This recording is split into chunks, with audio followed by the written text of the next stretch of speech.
Hi, my name is Sam Johnson and I am a voice teacher. Today I will be reacting to and analyzing Hozier performing a cover of Arctic Monkeys' song, Do I Wanna Know?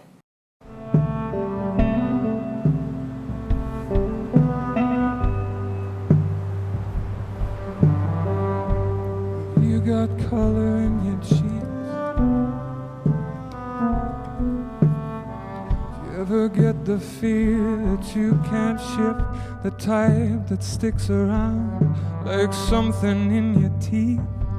So he's starting at the A area, just underneath middle C, so A3, which is, for most guys, like it's a chest voice note, but he's making it sound so gentle that you can already tell that as he starts going toward the higher notes, it's going to work because he's not like blasting this note. It doesn't sound like it's way too heavy. It just sounds like he's preparing really well for the rest of the song. Plus, he's giving so much room for the song to move as it goes on, because if you start a song way too heavy and way too loud, there's just nowhere to really go, because songs want to grow, songs want to move.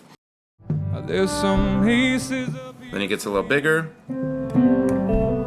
No idea that you're in deep. I dreamt She has such a cool tone to his voice. every night this week. How many secrets can you keep? 'Cause there's this tune I found. Yeah, it's almost like just a sigh through this bottom part. There's a little bit of extra air kind of moving through, but that's for effect. He could do it without that extra air if he wanted it to just sound a little less breathy, but a lot of people associate that kind of breathier tone with emotion. It's an easy way to make things sound a little bit more emotional, just adding a little bit of extra breath.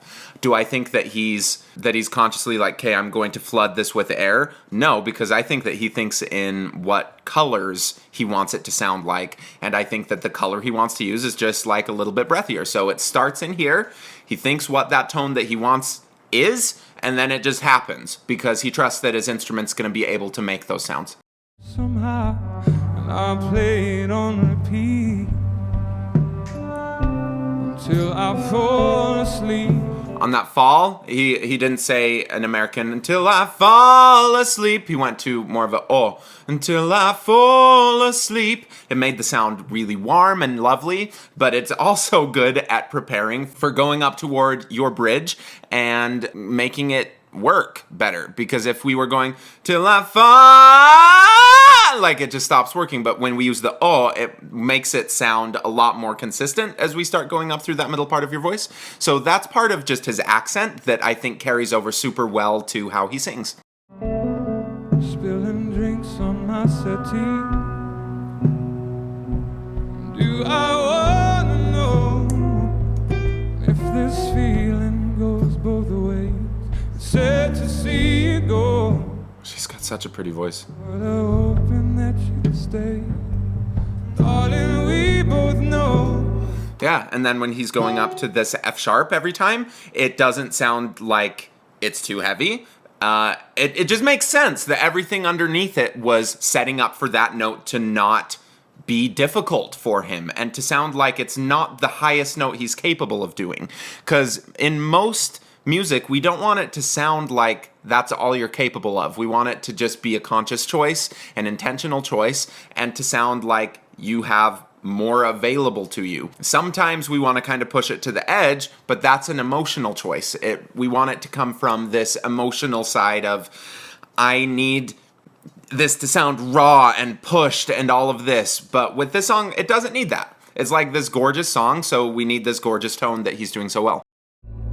That the nights are mainly made for saying things that you can't say. That's where he went into that really quiet place in the same A area, and it wasn't breathy at all. There was no extra breath because his vocal fold resistance and the air was balanced in such a way that there was no hemorrhaging air. There's not any of that additional breath sound. And when you get into that place, you're able to crescendo so amazingly. You have all of this control over your dynamics, where if you start with too much breath, you have to kind of balance that. It's hard to get really loud when you're making that breathy of a sound. For example, if I was going, if I try getting louder and maintaining that amount of breathiness, it just won't work. But if you start, the breathiness you can kind of start with, but it goes away. And he's starting without any of that breathiness at all, so he doesn't have to change anything in that mixture of air and muscle as he starts getting louder. All that he's doing is adjusting that one variable. He's making it get louder. Tomorrow day, crawling back to you. Back.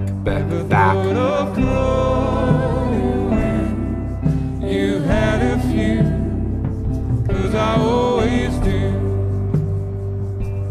Maybe I'm too busy being yours to fall for somebody new.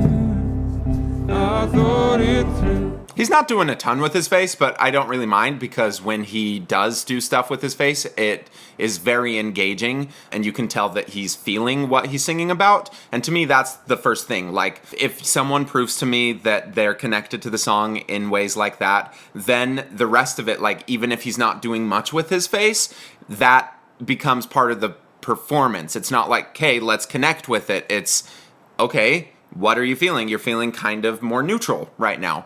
But everything that you do with your face, it does get read by whoever is watching it, and it will influence how they feel about everything, even if it's at a subconscious level.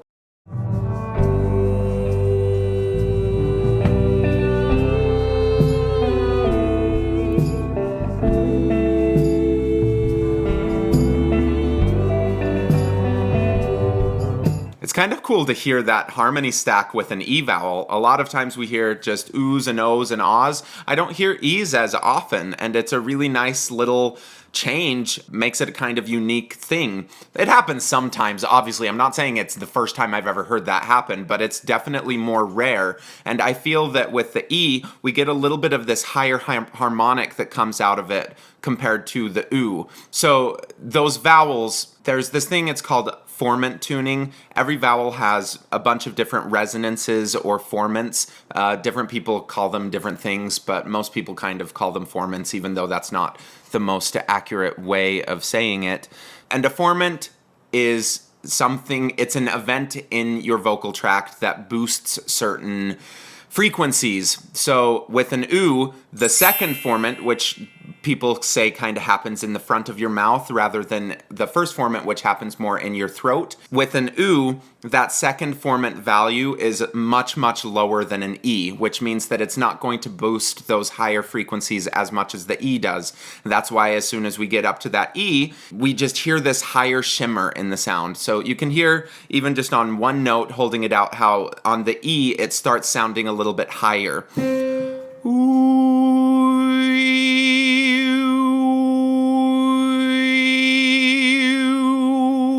And if you can hear that higher pitch, like, it just is a totally different sound. I think it's cool. I really like it.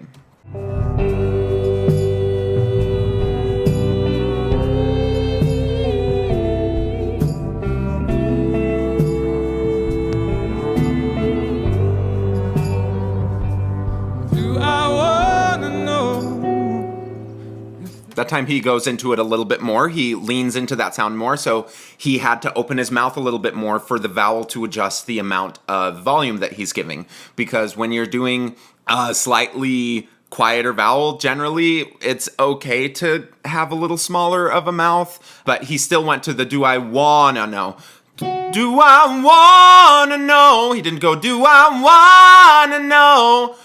It makes it sound a lot warmer. Just sounds better. It's just a better vowel. I really prefer it. I like narrowing the vowel slightly in the middle of that bridge area for most guys, just because it sounds better and warmer, and it usually feels a lot better. Sometimes we have to kind of go into that wider place just to get used to what it feels like to move up into your head, like if we're using an or a nya kind of sound, just to try to get used to what things are supposed to feel like. But as soon as you get used to that, then you can just tune the vowel, like I just did with the oo and the e, so that it brings out the right harmonics. So if we're doing an a, that's going to bring out different harmonics than an o, and those harmonics are going to make it sound a little bit brasher, more brassy, where the o sounds warmer, brings out just slightly different harmonics. This feeling goes both ways. It's sad to see you Sad. go. Same thing on that. Instead of, I'm sad to see, I'm sad, sad, sad. He's keeping everything very warm. It's all about vowel. Everything is about vowel. Sort of hoping that you'd stay. Darling, we both know. Gosh, that's gorgeous. That the nights are mainly made for saying things that you can't say tomorrow day. Oh, crawling back to you. Notice how when he moves his mouth in a different place, the microphone picks up differently. That proves that he's singing live and they're not adding much more than just a little bit of reverb. 'Cause I always do. His voice is just so silky. Maybe I'm too busy being yours to fall for somebody new. Now I thought it through, crawling back. Crawlin', the same kind of vowel change. Never thought of calling when you had a few. So then he goes into that much quieter place. It still sounds connected just because his voice is gorgeously seamless.